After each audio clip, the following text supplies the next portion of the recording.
drawing Cerebus in this one. Yeah.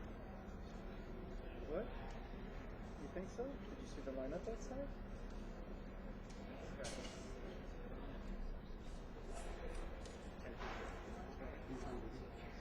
Can you just introduce your name, yourself, and what is it you're nominated for? No. Please?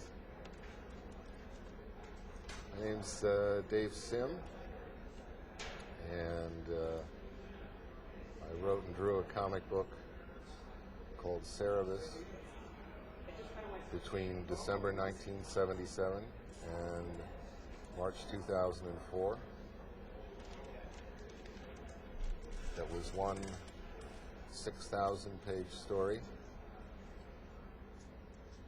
And at the first annual Canadian Comic Book Creator Awards, also known as the Shusters, I've been very fortunate to be nominated for Best Cartoonist, for Outstanding Achievement, for finishing the Cerebus 1 to 300, and for Outstanding Comic Book Company, which I co-own with my business partner Gerhard, who also did the backgrounds on the comic book starting in 1984. So he was there for 20 years of the 26 years that I did the book. Congratulations. That's huge. Well, thank you. And you have 3 categories. It's an honor just to be nominated. What is it? How is it different to be doing your own work, owning a company, and contributing to the Canadian comic environment? Well, once in a while, we just look at Sue as well. Like, Right. what do you think, right? That's not her. No, not at all. What the date has 79. Being as an artist. Well, it's certainly been interesting because, of course, the Canadian comic book field has a long tradition dating back to the Canadian whites in the 1940s, when there was the wartime paper shortage and an embargo on comic books coming in from the United States, which then allowed a number of Canadian comic book companies publishing in color or with color covers and black and white interiors to start up and for the first time have a indigenous comic book industry in Canada. The fact that I did Cerebus basically the same way, with color covers and black and white interiors, I was always kind of happy about that it's maintained the tradition. This is how we do it in Canada.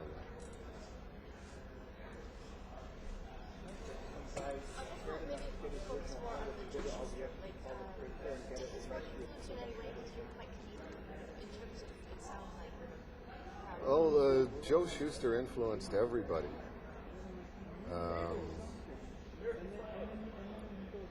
There was, because there really wasn't a comic book industry until Siegel and Shuster created Superman and until he appeared in Action #1. And the fact that in the space of a few months everything exploded after that. It went very quickly to the point of selling, 500,000, million copies a month of Action Comics because it had Superman in it. Everyone who does comic books owes Siegel and Shuster for what they did, because they not only did the first major success, but it was so successful and it blew everything so wide open that it made everything else possible. Nothing else was possible before that. In my own situation, I was a comic book collector before I wrote and drew comic books. And when I was reading and collecting comic books, probably the ages of, starting at 7, I bought my first Superman comic in, would have been the summer of 1963, and then just started buying the entire Superman family, Action Comics, Lois Lane, Jimmy Olsen, World's Finest. And then over the course of years started finding out that there was a whole history to this, that Superman wasn't always this way. And in 1966, DC Comics published a Superman annual, issue number 183, an 80-page giant, which reprinted 2 stories from Superman number 19 and 1 story from Superman number 30. The 2 stories from Superman 19 were from 1942, and the one from Superman number 30 was from 1945. And the only reason that I know that the 2 stories were from Superman number 19 is because I wrote to DC Comics to find out what issue were these 2 stories in. And there was somebody who was as big a fan as I was, E. Nelson Bridwell, who sent me back a postcard saying those 2 stories were both from Superman number 19. And it was very, very, very different material. It wasn't the Superman that I was reading, but there was this amazing energy to it. And I think one of the biggest pluses of it was that it connected me to my father's generation. My father had read Superman comic books. And that was inconceivable to me that they went back that far. And then as Cerebus became more successful, I stopped collecting comics. I actually sold my whole comic book collection so that I could start Cerebus. And then Cerebus started becoming more successful, and I had the original artwork was selling for $75, $100 a page, $150 a page. So suddenly I was essentially producing another $150 bill every day that I sat down to draw. And one of the things that I started doing was to trade the artwork for comic books that I could never afford when I was a kid. And I decided to cap the collection as DC Superhero Comics pre-Pearl Harbor, so before December 1941, which is the first 12 issues of Superman, Action Comics number 1 through 48. And the earlier the Action Comics and the earlier the Superman comics, the better they were, because that was Siegel and Shuster doing it themselves. There wasn't the volume of material being produced that eventually forced Shuster to have a studio of 5 people who were all producing it in an assembly line fashion, where he was doing the Superman faces, trying to do as many of the figures, but was working non-stop on that and on the Superman newspaper strip, which was what they always wanted from the very beginning. So of course he wanted to draw that. But, and of course, as I say, because it was such an explosive success, that happened very, very quickly. That it went from Siegel and Shuster sitting together and Joe drawing the pictures and Jerry saying, let's try it a little bit more like this. Maybe you should turn it around from a different angle. And they go, that's really good. Let's go with that. And really sitting there and collaborating, trying to get these stories exactly the way they saw it in their heads, to we've got to just produce these pages and, get paid for them and make sure that Superman's coming out on time. Superman was only 12 pages a month in Action Comics at the beginning. But then when they started Superman, the comic book, that was Superman all the way through. 64 pages of Superman comics that had to be produced quarterly, and then very, very quickly had to be produced bi-monthly. And as Shuster said, he always wanted to work very, very hard on his work. He was a real perfectionist. He wanted to redo things that he wanted to redo and wanted to take everything very carefully. And inside of the first year or 2 years, there just wasn't time to do that. But there's no question in my mind that their Superman is still the best Superman. No. Actually, in 1984, I was publishing backup stories in Cerebus done by other people, and I got a letter from Jerry Siegel saying, are you accepting scripts? And no, we weren't really. We were publishing cartoonists. Like, send us a finished story that's 5 or 6 pages, and we'll run that. But this was Jerry Siegel, and the script was pretty old-fashioned and had been rejected a number of places already. But it was Jerry Siegel. This was my chance to work with Jerry Siegel. So we did a 2-part Ricky Robot story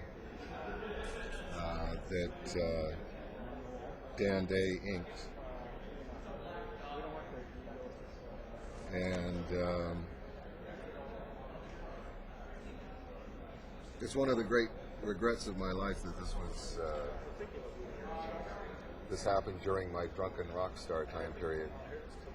So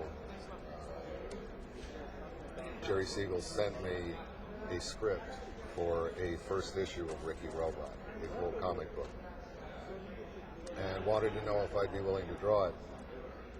And unfortunately, I was in my late 20s at the time and having far too much fun running around and carousing and whatnot. So I passed on that. But when I think of all of the things that I was doing when I could have been drawing Jerry Siegel's comic book for him,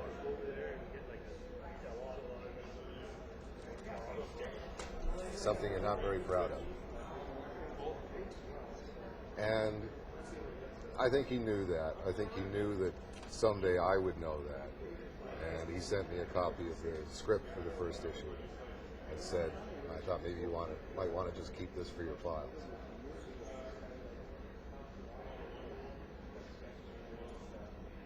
And when I ran across it doing the Cerebus archive, starting to put all of the historical material in order, all of the documentation and whatnot,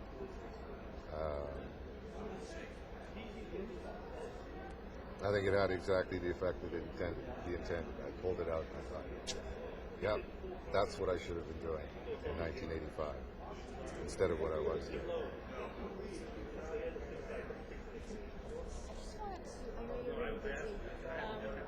What advice would you have for somebody who wanted to get into the world of comics as a Canadian young either writer or comic artist? I'd say probably the most important advice I would give is, first of all, you've got to find out if you have the ability to sit down and actually do the work. Writing and drawing a comic book story is one of the most labor-intensive things that you can possibly do. It takes so long, hours and hours and hours, to produce something that's going to take somebody 3 seconds to read a page of comics. to produce something that's going to occupy their attentions for 40 minutes is going to take you months. To occupy their attentions for a day or a couple of days, it's going to take you years, depending on how fast or slow you are. So, unless you not only have the aptitude but the preference to sit in a little room by yourself, just watching your hand draw for hours, days, weeks, months, years, you should probably look into becoming a plumber instead. What are you doing now? I know you've been asked so many times now that you've finished Cerebus and archiving it. Is there something else that you want to do? I haven't gotten to that point yet. I mean, part of it is, this is my character. This is the thing that I devoted 26 years of my life to. So I definitely want to put all of the material as much in order as possible to make it as widely available as possible as an archive for research. Partly because there's a lot of things in there where I'm the only one who knows what it's in there for, what it's made up of. And so consequently, if I don't sit down and describe all the material and put it in the right order, somebody else is going to get it wrong. But then also putting it together, when I ultimately have it put together, I'm hoping that I won't get asked the questions quite that often. I can just say, it's all on the internet. Yeah, just click onto this website. Click on it. Yeah. How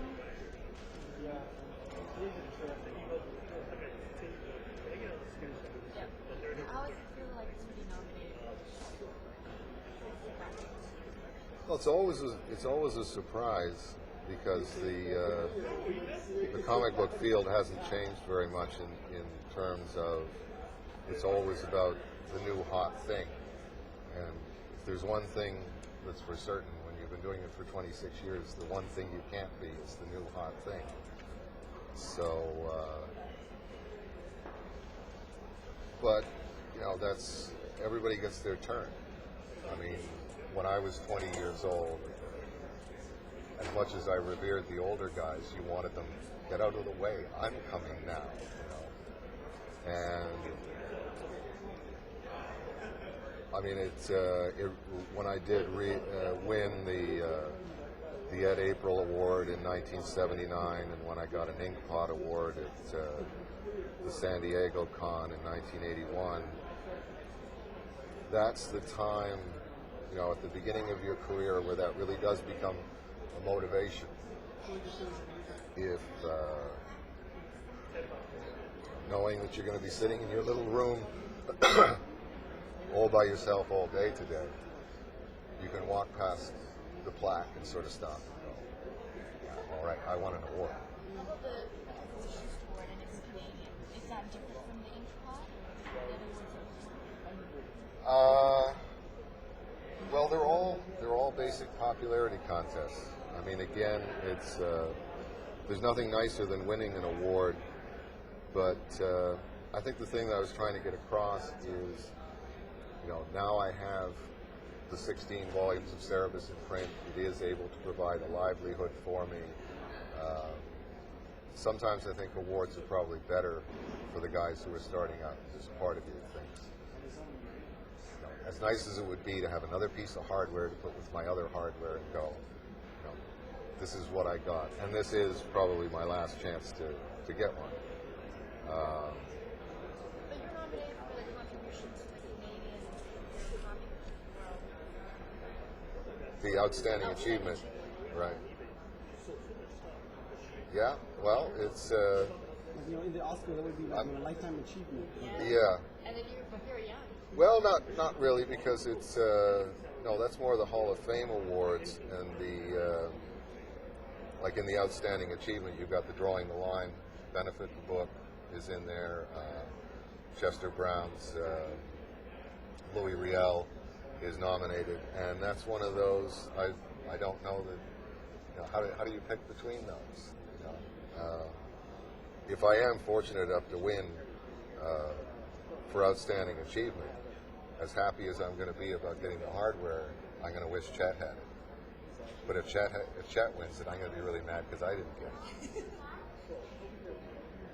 Thank you for your time. No problem. All of the. Can you show us? Yeah, sure.